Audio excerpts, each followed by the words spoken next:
Hey everybody. So I'm like getting ready for bed and just laying here and I had so much on my mind. And lately like I've had like the urge to record and I'm just like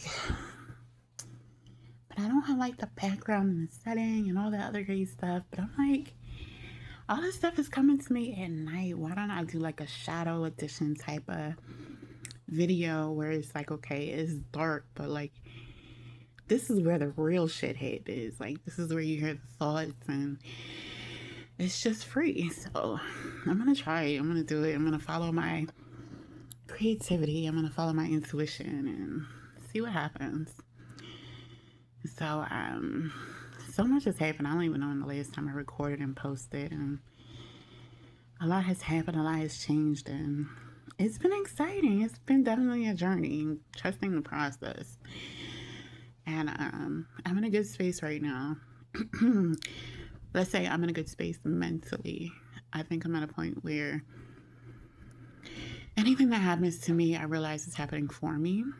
And even if I try to react to what is happening in the moment, I catch myself and take a step back and just process it. And not try to force anything. Like, if I feel like anything is being forced, now I go around telling people, look, I'm processing. That's my thing now. Let me process this. I'll get back to you because I'm gonna really sit and see where I'm at instead of blindly just raging forward. So that's been good. It's been working out. Last year I had asked my people, prayed, whatever, like show me what betting on yourself looks like.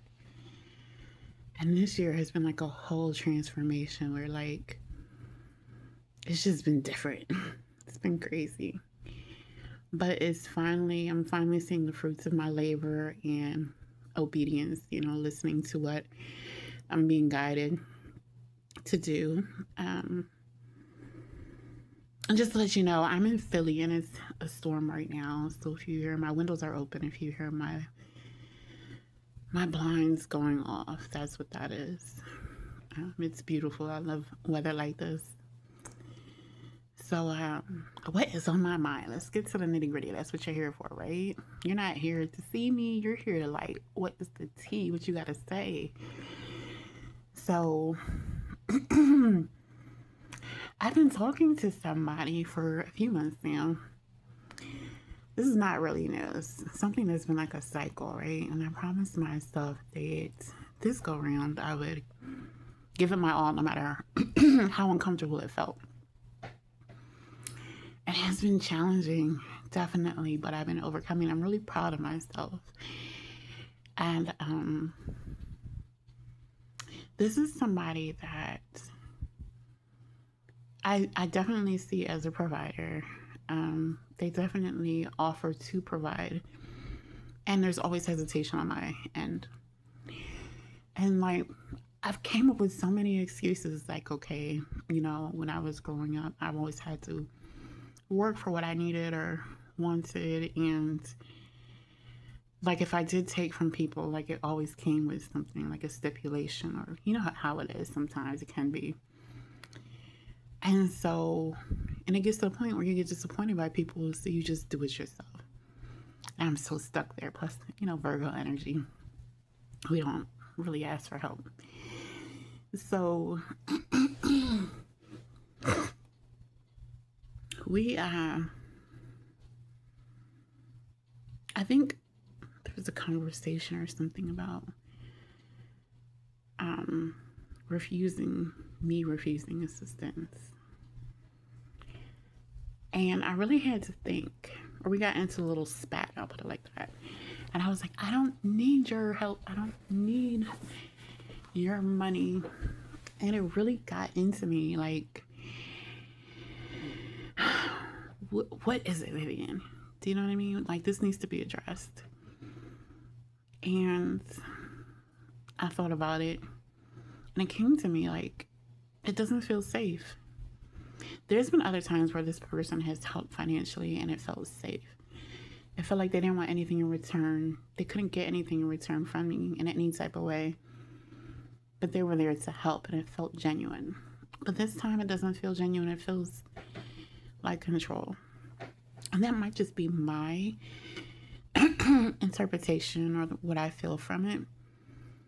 But I can't shake it. So I'm like processing, right? And I'm like, what's going on? Like, what is the root to all of this?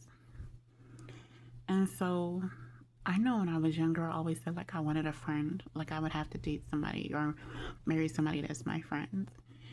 I never asked for somebody that was my provider. And I remember when I was younger, my father was like, why do you want somebody that's your friend? And I was like, because, you know, a friend will take care of you. A friend cares about you. You can enjoy each other. You know, it wasn't even about the money. And I never ever really have focused on a man providing, to be completely honest. I was more focused on initiating a relationship or meeting people and having a friendship with them. And what I realized is that is because my father was a provider, but he wasn't a protector. Excuse me, he was not a protector. So, and he made sure we knew like this is his money. You know, a lot of stuff was divided. This is his living room. This is his food in the refrigerator. It was his. Don't touch it. You know, he had actually said he was treated like a stepchild, but in actuality, he separated himself from the family.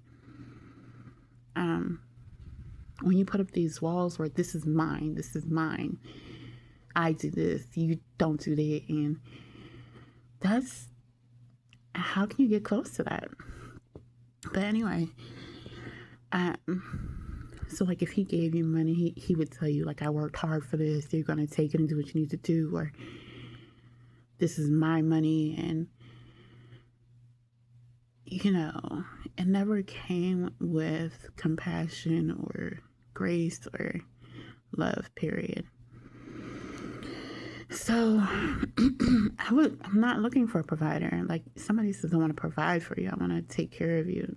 No, because the person, my parents were married 22 years, the person that provided and took care of me, he wasn't a protector.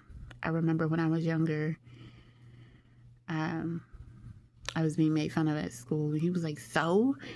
Like, he would just yell and snap and, like, get over it, suck it up. And I remember telling him at a family function, somebody was touching me. He was like, just go over there. Or situations like that happen more than once. And he's like, you know, just get over it. And it's like, okay, internalize, like, I don't feel safe. You might provide, you might pay the bills, but like, there was a lot of manipulation, there was a lot of power play, there was a lot of control. And I think what I realized is that this person trying to, and they don't force it, trying to assist me, but I know they get frustrated with me. It's something that they want to do, but they also haven't made it safe for me to do either.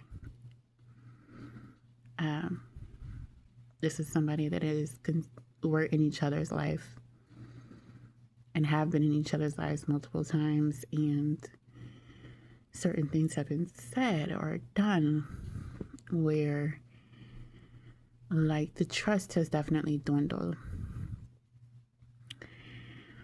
So why am I accepting something from you when there's no safety between us? And don't worry, I'm reevaluating this relationship too.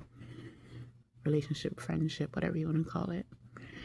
And it's crazy to me because I see the way that they honestly care for my daughter or my kids and how they want to protect my kids. But when it comes to protecting me as a potential partner, I don't receive it. And this is like an epiphany I just had. Like, it's been crazy. And again, I'm reevaluating things. But it's something that needed to be said. It's something that needed to be clear the air, at least for me. Like an aha moment. And I don't think they realized it in that fashion either. I do feel like they care for me, but you know, you can care or love somebody, but that doesn't mean it's healthy. It doesn't mean it's, yeah, we'll just leave it at healthy. So,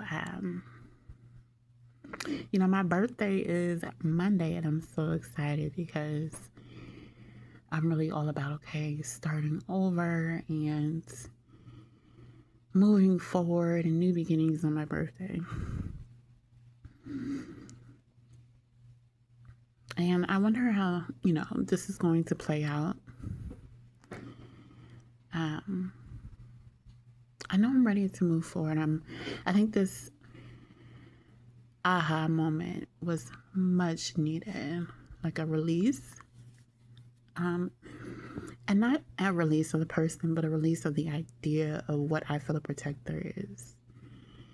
Because it was definitely a barrier there. And what is needed for me to be able to receive is to be able to feel safe. And it's not always the other person's responsibility to make me feel safe. I need to be able to feel safe within myself.